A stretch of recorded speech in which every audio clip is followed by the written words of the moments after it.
ನಮಸ್ಕಾರ, ಎಫ್ಎಂ ನ್ಯೂಸ್ಗೆ ಸ್ವಾಗತ. ನಾನು ಭಾರ್ಗವಿ. ಇದೀಗ ಬಂದ ನ್ಯೂಸ್ ಅಪ್ಡೇಟ್. ಮದ್ಯಕ್ಕೆ ಬೇಡಿಕೆ ಇಟ್ಟು ಮೊಬೈಲ್ ಟವರ್ ಏರಿ ಮದ್ಯ ವ್ಯಸನಿ ಹುಚ್ಚಾಟವನ್ನ ಮೆರೆದಿದ್ದಾನೆ. ತನಗೆ ಸರಾಯಿ ಬೇಕು ಎಂದು ಹುಚ್ಚಾಟ ಮೆರೆದಿರುವಂತಹ ಘಟನೆ ವಿಜಯಪುರ ಜಿಲ್ಲೆಯ ತಿಕೋಟ ತಾಲೂಕಿನ ಕೋಟ್ಯಾಳ ಗ್ರಾಮದಲ್ಲಿ ನಡೆದಿದೆ.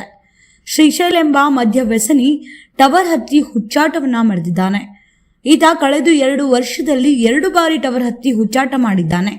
ಇನ್ನು ಕೋಟ್ಯಾಳ ಗ್ರಾಮದ ನಿವಾಸಿಯಾಗಿದ್ದು ಶ್ರೀಶೈಲ್ ಮದ್ಯ ವ್ಯಸನಿಯಾಗಿದ್ದಾನೆ. ಅದಕ್ಕಾಗಿ ಆಗಾಗ ಮೊಬೈಲ್ ಟವರ್ಗಳನ್ನು ಹತ್ತಿ ಹುಚ್ಚಾಟ ಮೆರೆಯುತ್ತಿರುತ್ತಾನೆ. ಮತ್ತೆ ಇದೀಗ ಹುಚ್ಚಾಟ ಮೆರೆದಿದ್ದು ಮದ್ಯ ಕೊಟ್ಟರೆ ವಾಪಸ್ ಬರ್ತೀನಿ ಎನ್ನುತ್ತಿದ್ದ ಸ್ಥಳಕ್ಕೆ ತಿಕೋಟ ಪೊಲೀಸರು ದೌಡಾಯಿಸಿ ಆತನನ್ನ ಕೆಳಗೆ ಇಳಿಸುವಲ್ಲಿ ಯಶಸ್ವಿಯಾಗಿದ್ದಾರೆ.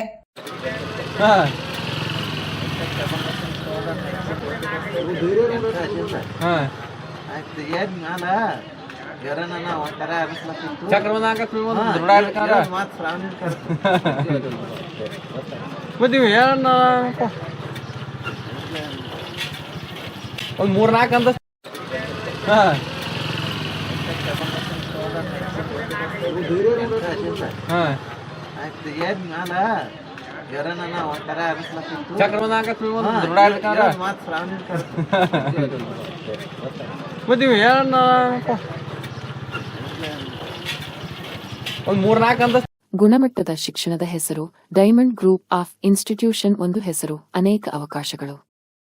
ಒಕ್ಕಗರಿಂದ ಪಗವರೆಗೆ ನಾವು ರೆಗ್ಯುಲರ್ ಹಾಗೂ ಡಿಸ್ಟೆನ್ಸ್ ಮೋಡ್ನಲ್ಲಿ ಶಿಕ್ಷಣವನ್ನು ನೀಡುತ್ತೇವೆ. ಇದಲ್ಲದೆ ಸ್ಪೆಷಲ್ ಕೋಚಿಂಗ್ ಕ್ಲಾಸಸ್ ಕೂಡ ಲಭ್ಯವಿವೆ. NEET, IIT, JEE, KSET integrated courses. ಇಲ್ಲಿ ನಿಮಗೆ ಇಷ್ಟವಾದ ಸೈನ್ಸ್ ಕೋರ್ಸಸ್ ಲಭ್ಯ. PCM, PCB, PCMB. ಹೆಚ್ಚಿನ ಮಾಹಿತಿಗಾಗಿ ಈ ಸಂಖ್ಯೆಗಳ ಮೇಲೆ ಸಂಪರ್ಕಿಸಿ. ನಿಮ್ಮ ಭವಿಷ್ಯದ ಬಗ್ಗೆ ಕಾಳಜಿ. Diamond group of institution.